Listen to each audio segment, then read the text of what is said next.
You know, we all do this specific thing when we download a new app or like update our phone's operating Oh, system. yeah, the aggressive scroll. Right.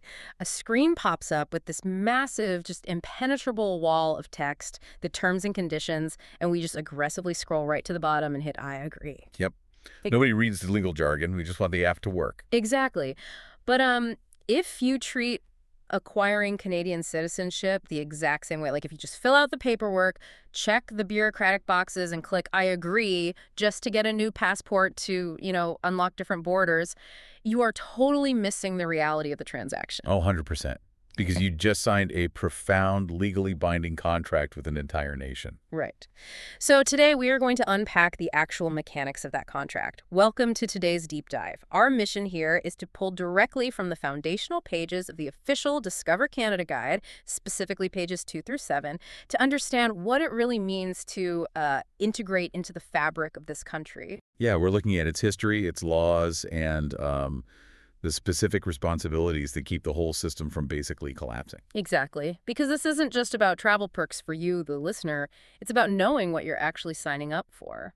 And if you are going to understand the weight of that contract, you really have to look at the singular blueprint. The study guide. Yeah, the Discover Canada Guide.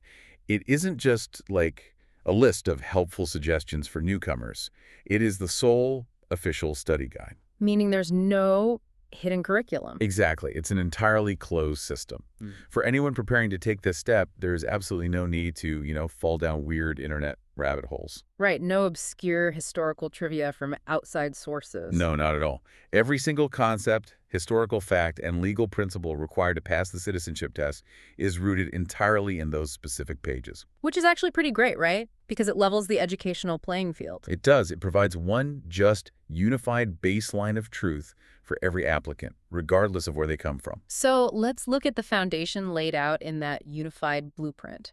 Because you can't honestly pledge allegiance to a system without knowing exactly who built it and, well, how it is structured. Right. Canada wasn't just summoned out of thin air. No, the human foundation is intensely layered. It was built by successive generations. It begins with the Aboriginal peoples, the original inhabitants, Yep. followed by the French and the British, and then it has just been continuously expanded by immigrants from all over the world. And that layered human history directly informs the structural foundation of the government itself. Yeah, the three-part system. Exactly. Canada operates under a really unique three-part system. It is simultaneously a constitutional monarchy, a parliamentary democracy, and a federal state. Which sounds like a lot of political jargon at first. It does, but those three elements of governance, they don't just exist side by side. They are deliberately engineered to actively balance each other. Right, because a nation built by vastly different cultures and geographic regions needs a mechanism to prevent any single faction from, achieving a monopoly of power. Exactly. The constitutional monarchy provides the historical anchor. Okay. The parliamentary democracy provides the active voice of the people. And then the federal state ensures power is decentralized across a massive landmass. I want to visualize this for a second. To see how those three distinct systems operate simultaneously without collapsing, think about the structural engineering of a massive suspension bridge. Oh, I like this. Yeah. A bridge. Yeah. So the constitutional monarchy acts as the bedrock foundation and those giant anchor blocks at the ends. It provides the historical stability, the continuous line of authority, and the fundamental framework. Right. The monarch doesn't dictate the daily flow of traffic or decide what color to paint the bridge. Exactly. But they provide the unbreakable anchor holding the suspension cables. That makes a lot of sense. And building on that bridge analogy, the parliamentary democracy represents both the active traffic moving across it and the engineers directing that flow. The people we actually elect. Right, exactly.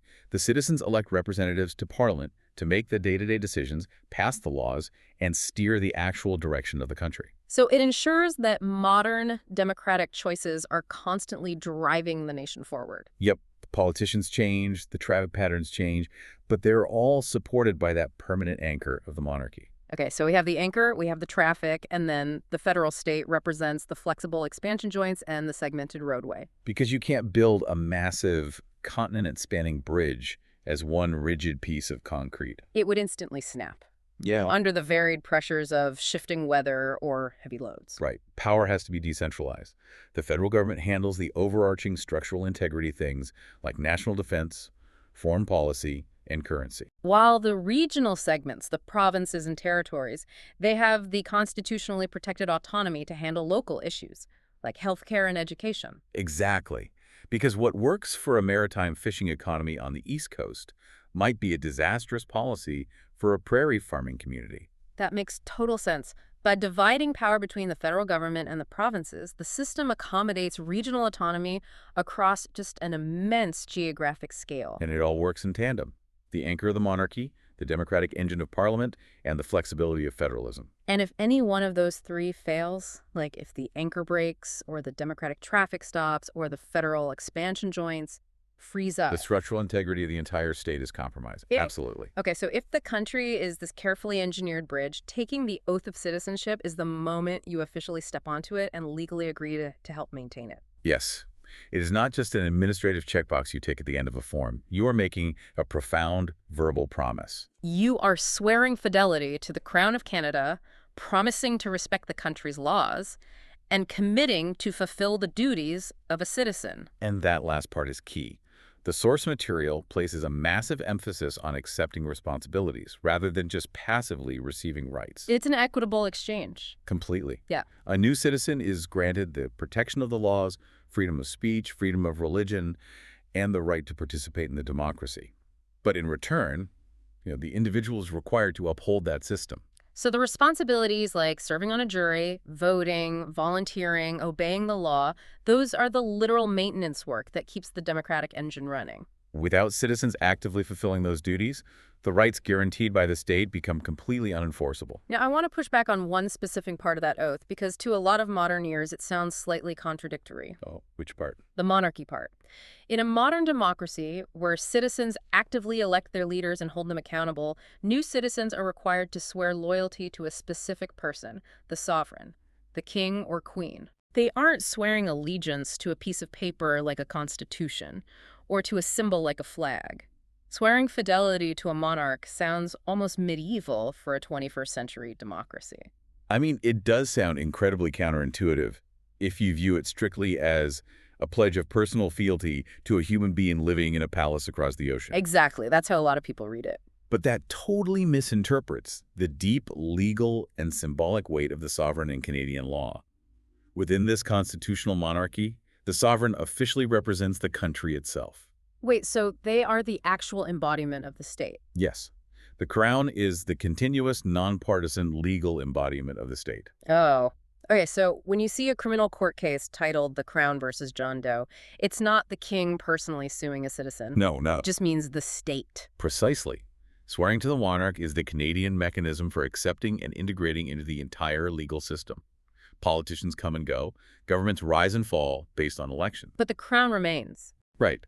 The Crown represents the enduring rule of law and the continuity of the state. It's really an elegant way of personalizing an abstract concept. So by swearing to the sovereign, you are legally binding yourself to the laws, the institutions, and the democratic processes that the sovereign represents. Exactly. You are embracing the entire package of rights and responsibilities. You aren't bowing to a ruler. You are explicitly agreeing to the system of laws that protects everyone on the bridge. You are acknowledging the constitutional anchor. You are recognizing that the government of the day must operate within established legal bounds, and you're swearing to support the system that enforces those bounds. Okay, that makes so much more sense. Yeah. But you cannot legally bind yourself to a system you don't comprehend. Right, you can't agree to a contract you haven't read. Exactly. If swearing to the crown is the binding contract, Canada needs a mechanism to ensure you actually read the terms. They aren't going to just let you scroll to the bottom and click I agree without verifying your comprehension. They absolutely are not. So how do they verify that a prospective citizen actually understands the mechanics of the country? This is the specific function of the citizenship test. It is the mandatory verification step. And it's not for everybody, correct? Correct. Adult applicants between the ages of 18 and 54 are legally required to take and pass this exam to demonstrate an adequate knowledge of Canada. Let's look at that specific age bracket because the cutoff is really rigid. Adults aged 55 and older are completely exempt from taking the test. Yep, they don't have to take it at all. Why let an entire demographic bypass the exam if understanding the contract is so critical to maintaining the democracy? It really comes down to practicality and focusing the administrative burden on the prime working age demographic. The 18 to 54 group. Exactly. That group represents the individuals who will be most actively participating in the workforce, driving the economy, and engaging in immediate day-to-day civic duties like jury duty or voting in multiple upcoming election cycles. So the state needs to ensure this core demographic fully understands the operational rulebook of the society they are basically steering. Right. And conversely, exempting those 55 and older shows a degree of leniency.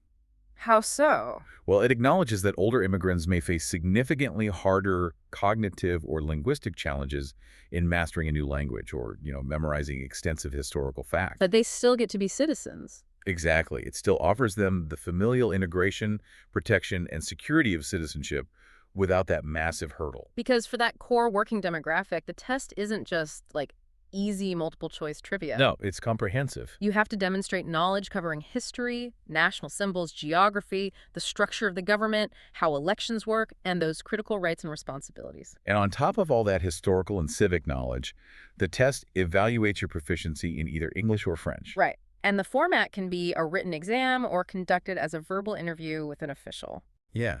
And that language component is arguably the most vital operational tool for a new citizen. You really have to speak the language to be on the bridge. You do. The study tips in the guide actively encourage reading the material thoroughly, practicing with others, and seeking out language classes. Yeah. You have to be able to communicate within the society you are joining. Which makes sense. If you cannot speak one of the official languages, you can't effectively read a ballot. Or understand a local bylaw, sit on a jury, or advocate for your community in any meaningful way.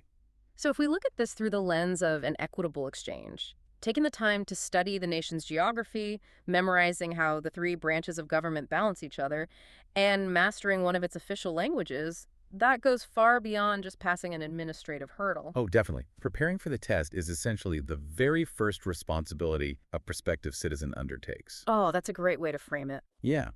Before you even sign the contract, you are demonstrating your commitment to the nation by putting in the actual labor to understand it. You are proving that you value the system enough to learn how it operates, how it was built, and how you are expected to participate in it moving forward. I have to admit, after putting in all that intense educational effort, mastering a language and passing the exam, the final step, the citizenship ceremony, feels almost like a formality. A lot of people think that. Because the hard work is already done. You proved your knowledge. The ceremony just feels like a party. You'd think so, but legally the test is just the prerequisite. The ceremony isn't just a celebratory graduation party where you get a piece of paper for your wall. It's not. No, it is the exact moment the legal transfer of rights and responsibilities occurs. Wow, okay. Yeah, if you fail the test, you receive a notification outlining your next steps to study and try again. But if you pass, and you meet all the residency, tax, and security requirements, you receive a formal notification inviting you to attend this official ceremony.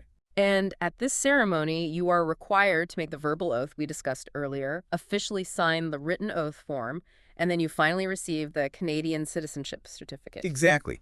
This is the ultimate legal convergence of the entire process.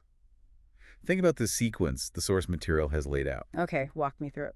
You studied the Sole Blueprint, the Discover Canada Guide. You proved your comprehension of the constitutional monarchy, the parliamentary democracy, and the federal state. Right. You verified your language skills and your grasp of civic duties. Now, by publicly speaking, the oath in front of a judge and your peers, and physically signing the legal form, you are formally executing the contract. So it all comes together in that room. Yes. The sovereign, the laws, the layered human history, it all crystallizes in that specific moment of signature and speech. The certificate you receive is merely the receipt for the profound legal commitment you just entered into. It's the moment the software update actually installs. I love that callback, yes. Yeah. You didn't just click I agree blindly to get access. You read the underlying code, you understand how the code functions, and by speaking and signing that oath, you become a functional, integrated part of the operating system. And you take on the permanent responsibility of keeping that operating system running securely. Which brings us to a crucial realization about this whole process for you listening today. Becoming a Canadian citizen, according to the official foundational guide, is an incredibly intentional act. Highly intentional. It requires active integration into a nation rich with history, a nation that relies on complex but carefully balanced institutions. It guarantees specific rights, but it rigidly demands expected duties in return. You aren't just acquiring a new travel document. No, you are stepping onto that massive bridge and becoming a structural part of a constitutional monarchy, a parliamentary democracy, and a federal state. And there is a final, just highly compelling detail from the Discover Canada Guide to consider here as we wrap up. What's that? The text explicitly acknowledges that the country was built by successive waves of Aboriginal peoples, the French, the British, and continuous generations of global immigrants. The layers. Yes, it is a nation built on expanding layers.